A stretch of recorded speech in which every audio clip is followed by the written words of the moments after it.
30 de outubro de 2024, quarta-feira da 30ª semana do Tempo Comum. Em nome do Pai, e do Filho, e do Espírito Santo. Amém. Meus queridos filhos e filhas, muito bom dia. Vos saúdo com a paz de Jesus. Louvado seja Deus por nos encontrarmos, para ouvirmos a palavra de Jesus todas as manhãs. Hoje, quarta-feira, dia 30 de outubro, quase chegando no finalzinho do mês de outubro. Olha só, o tempo está passando muito depressa, né, minha gente? No estalar de dedos, chegamos ao fim do ano. Novembro, praticamente já começam as preparações para o Natal, as festas de fim de ano. O tempo voa, por isso que nós não podemos perder tempo, não é verdade? E nós vamos meditar nesta manhã desta quarta-feira a leitura da carta de São Paulo aos Efésios, o capítulo 6, versículos do 1 ao 9. Filhos, obedecei aos vossos pais no Senhor, pois isto é que é justo. Honra teu pai e tua mãe. É o primeiro mandamento, que vem acompanhado de uma promessa, a fim de que tenhas felicidade e longa vida sobre a terra. Vós, pais, não revolteis os vossos filhos contra vós, mas, para educá-los, recorrei à disciplina e aos conselhos que vêm do Senhor. Escravos, obedecei aos vossos senhores deste mundo com respeito e tremor, de coração sincero, como a Cristo, não para servir aos olhos, como quem busca agradar aos homens, mas como escravos de Cristo, que se apressam em fazer a vontade de Deus. Servi de boa vontade, como se estivesseis servindo ao Senhor e não a homens. Vós o sabeis, o bem que cada um tiver feito, seja ele escravo ou livre, ele tornará a recebê-lo do Senhor. E vós, senhores, fazei o mesmo para com os escravos, deixai de lado a ameaça. Vós sabeis que o Senhor deles e vosso está nos céus, e diante dele não há acepção de pessoas. Palavra do Senhor. Graças a Deus. Meus queridos, é uma palavra bastante bonita hoje e também um pouco criticada por muitas pessoas, né? Porque Paulo aqui fala de escravos. Primeira coisa, minha gente, sabe uma coisa que eu vou dizer a vocês? Para interpretar texto bíblico, nós não podemos interpretar com os nossos olhos de homens contemporâneos, né? Para nós sermos interpretadores fiéis, justos dos textos, qualquer texto que seja, bíblico, histórico, enfim, nós precisamos entrar no contexto histórico do agiógrafo, do escritor daquele texto, né? Então, Paulo, ele vive há mais de 2000 anos atrás, né? Num contexto que ainda havia escravidão. Aliás, se a gente for olhar a escravidão no Brasil, né? Olha só, muito recente, foi perto da época bíblica, é muito recente a abolição da escravatura no Brasil, né? Então, não julgue o texto, entre no contexto histórico, né? E quando você consegue entrar no contexto histórico, você enxerga a beleza do texto, o que o texto realmente informa, e você começa, em vez de continuar a julgar o texto, você começa a se apaixonar pelo texto. Porque quando Paulo fala de escravo aqui, né, ele fala também para os senhores desses escravos, né? E quando ele fala para os senhores, olha, presta atenção, então eu vou começar a reflexão hoje de trás para frente, né? Vós, senhores, fazei o mesmo para com os escravos, deixai de lado a ameaça. Vós sabeis que o Senhor deles e vosso está nos céus, e diante dele não há acepção de pessoas. Olha só. Então, olha a beleza do texto quando a gente começa a interpretar sem preconceito. Paulo está falando que o mesmo Deus dos senhores é o Deus dos escravos, ou seja, ele está colocando, né, uma certa equidade entre escravo e servo e senhor. Olha só que você consegue perceber na singeleza da palavra que Paulo está dizendo: Deus é o mesmo para todos e vocês são iguais, né? É claro que ele não está dirigindo palavras de cunho social, né, revolucionário, porque senão ele descredibiliza o seu texto. Os senhores, né, os poderosos nem vão ler. Não. Mas ele fala de um jeito que, se a gente não se ater muito, a gente começa a julgar o texto e a gente não presta atenção no espírito profético de Paulo. Deus é o mesmo tanto para escravo quanto para senhor. Deus é o mesmo, né? E ele não faz acepção de pessoas. Ora, se Deus não faz acepção de pessoas, a sociedade também não deve fazer. É claro que Paulo não está falando isso claramente, né? Mas olha só que vocês conseguem perceber que a beleza do que o texto informa, né? Minha gente, aqui começa algo muito importante para a nossa vida, porque você que está me escutando, você não é escravo, né? Acredito eu. Ora, mas aqui está a beleza do texto. Deus não faz acepção de pessoas. Não faz. É um Deus para todos os homens. Isso é muito bonito, minha gente. Muito bonito. Sabe por quê? Porque a gente começa a perceber que quem faz acepção de pessoas somos nós. Nós somos seletivos, nós somos excludentes, nós somos preconceituosos. E quando eu falo nós, eu falo nós mesmos, né? Eu, a minha pessoa, Padre Diego, eu procuro me despir de todo preconceito, de todo juízo, né? Mas sempre tem lá no fundo alguma coisa que às vezes me faz me separar do outro. E eu preciso ir vencendo isso dia a dia. Eu, graças a Deus, minha pessoa, né? Cada um diz por si, né? Muita coisa, muitos passos já foram dados, mas sempre vai ter passos a mais a serem dados. Nós precisamos aprender, minha gente, a conviver com todos os tipos de pessoas, a amar as pessoas, né? A grande proposta e a grande novidade do Evangelho de Jesus Cristo é o amor ao inimigo, algo que nunca tinha sido pregado pelo judaísmo. E Jesus prega o amor que sustenta, o amor que contata, o amor que convive, né? E aqui você consegue perceber já desse amor discorre a consciência de que eu e o outro não somos diferentes, nós somos iguais perante Deus. Seja senhor, seja servo, seja escravo, né? Seja escravo, seja senhor, seja rico, seja pobre, seja branco, seja negro, seja europeu, seja latino-americano, nós somos iguais diante de Deus. Somos iguais, por isso Deus não faz diferença de nós. E nós devemos proceder tal como Deus procede, né? E aqui está falando também aos escravos, né? Olha só, obedecei aos vossos senhores deste mundo. Ou seja, no fundo Paulo está tentando dizer, vocês vivem num contexto histórico que vocês precisam aprender a viver de maneira melhor possível. Obedeça, faça o que vocês têm que fazer para que vocês vivam em paz com vocês mesmos. Não é que Paulo apoie o sistema de escravidão, não é isso, minha gente. Aqui ele está dando dicas à comunidade para que a comunidade viva bem em Deus.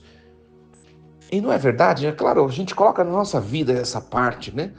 Quantas vezes a gente faz, ó, presta bem atenção, quantas vezes a gente faz mal feito o que cabe a gente fazer? Quantas vezes, minha gente, aquele ditado, né, que o povo conta, né? A gente limpa onde o padre passa, esconde a sujeira embaixo do carpete e tá tudo bonitinho e ninguém vê. Mas Deus vê. E também a nossa consciência vê. Nós sabemos que nós podemos dar um pouco mais de nós. Ah, mas a minha empresa não merece. Ah, mas a igreja não merece. Ah, mas não sei o que. A gente sempre vai criando desculpas e dizendo que alguém além de mim não merece o que eu faça. Mas isso é uma muleta para que eu não seja uma pessoa plena. Eu tenho de parar de fazer as coisas pelo mérito dos outros.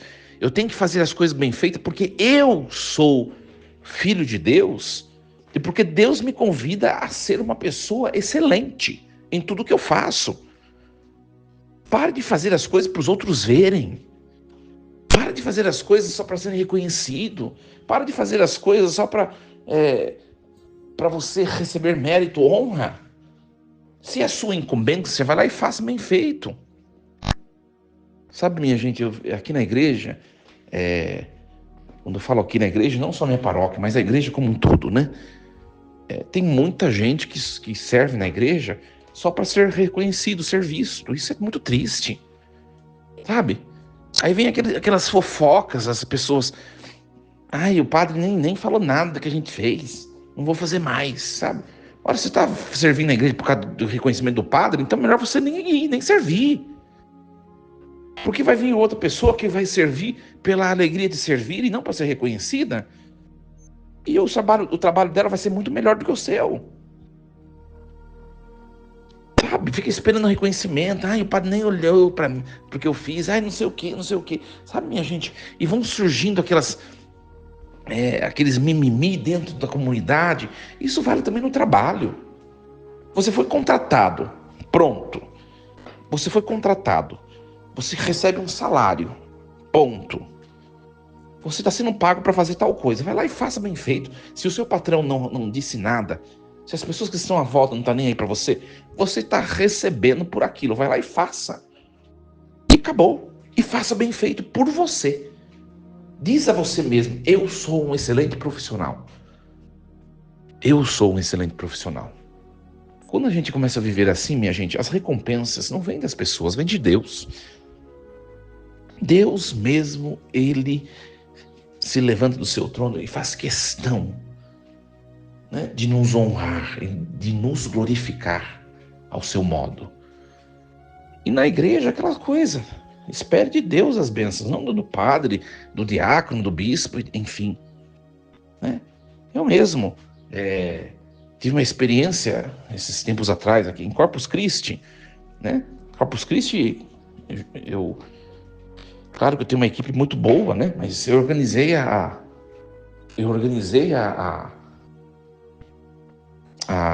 procissão, eu organizei a questão da festa. Eu fui a referência da unidade do evento, né? No fundo, quem faz são os leigos, os líderes, né? A gente só vai orientando, só vai congregando a unidade de verdade, né? Mas é trabalho, porque a gente se preocupa, a gente tem que falar isso, tem que ir atrás daquilo. Fiz um trabalho que até me pesou nas ideias, como diz o ditado, né? Me pesou nas ideias, né?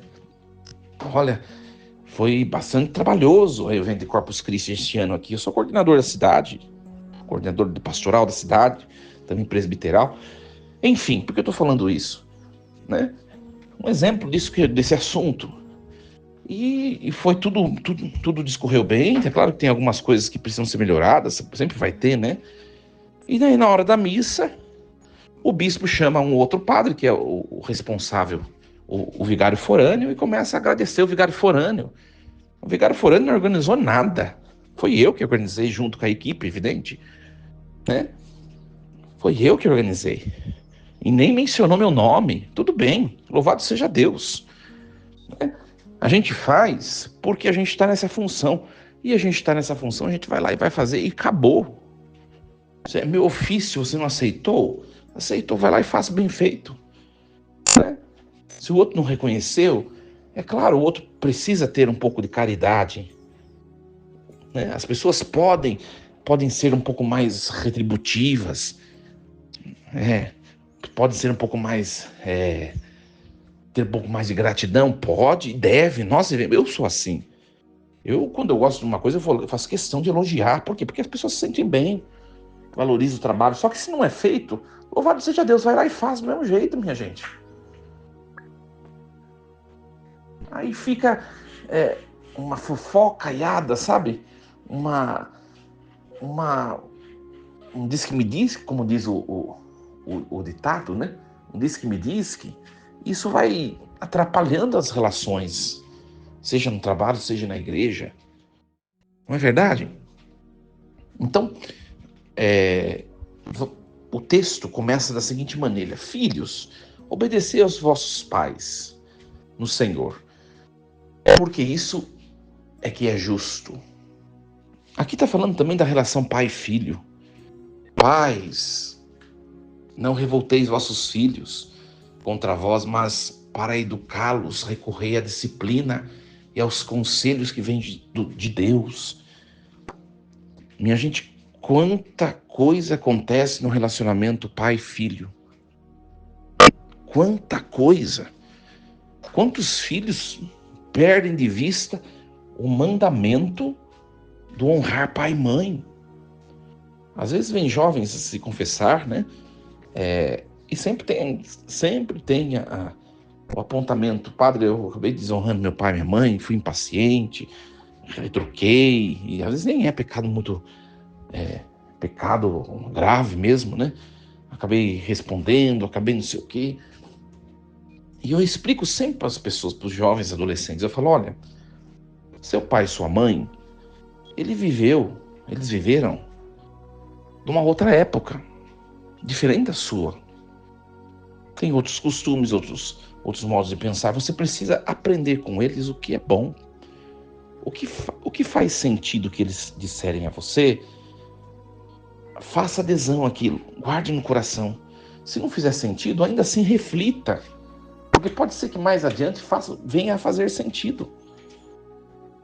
E outra coisa que eu falo para eles, presta bem atenção, não existem pessoas que mais te amam do que seu pai e sua mãe. Pensa um pouco nisso. Se eles estão falando algo, não é para te censurar, para te diminuir, para te restringir em seu malefício. Pelo contrário, é porque eles te amam e te querem bem. Talvez o que eles estão falando não faça sentido de verdade. Talvez não seja daquela maneira. Porque eles não conseguem também interpretar o seu mundo, o que você experimenta, a situação em que você está. Mas ainda assim, leve em conta. Porque eles falam porque te amam. Aí a pessoa olha para mim e fala assim: nossa, é verdade. Então, quando a gente tem consciência do amor que permeia a relação pai-filho, minha gente, a gente começa a viver um pouco mais reflexivo, menos impetuoso, menos respondão, menos impaciente. Porque a gente fala assim: aquela pessoa ela tem uma experiência de vida diferente da minha e eu preciso aprender com ela. Eu preciso aprender com ela. Que Deus nos ajude, minha gente, né? Deus nos ajude a de fato olharmos os nossos relacionamentos e aprendermos a viver bem. É o que a palavra de hoje nos convida. Aprendemos a viver bem, né? Não é fácil o relacionamento interpessoal. Seja pai, filho, seja relacionamento conjugal. Ontem falamos do relacionamento conjugal, matrimonial. Hoje estamos falando do relacionamento entre pais e filhos e também hoje nós diríamos patrões e funcionários, né? Outrora escravos e senhores. Enfim, seja qual for o nível, o âmbito do relacionamento, sempre vai haver um desafio. Por quê? Porque o outro pensa diferente de mim. Porque o outro quer coisas que para mim talvez não façam sentido. E eu preciso aprender a conviver com isso. Nós precisamos, né? A gente olha também na pessoa do sacerdote, do presbítero, né? Quando vem orientações do bispo ou do conselho que coordena, que dirige os trabalhos diocesanos, às vezes tem coisas que não faz sentido para a gente também. Né? Tem coisa, mas vai fazer isso daí para quê, gente? Né? E a gente até justifica, e às vezes são coisas concretas, são justificativas concretas, né? Não tem sentido isso por causa disso. Simplesmente a gente faz, realiza e faz bem feito por obediência,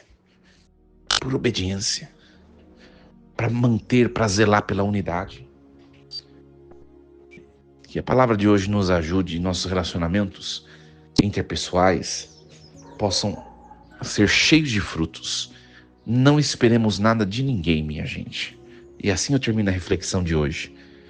Tudo o que nós faremos ou já estamos a fazer, façamos porque amamos a Deus e porque nós podemos dar o nosso melhor. Não espere nada de ninguém. Simplesmente faça bem feito, simplesmente ame da melhor maneira que você conseguir. Se doando, se entregando, a recompensa vem de Deus, sempre. Deus abençoe vocês. Força e coragem. Em nome do Pai, do Filho e do Espírito Santo. Amém. E lembremos-nos sempre, Deus está no comando de tudo.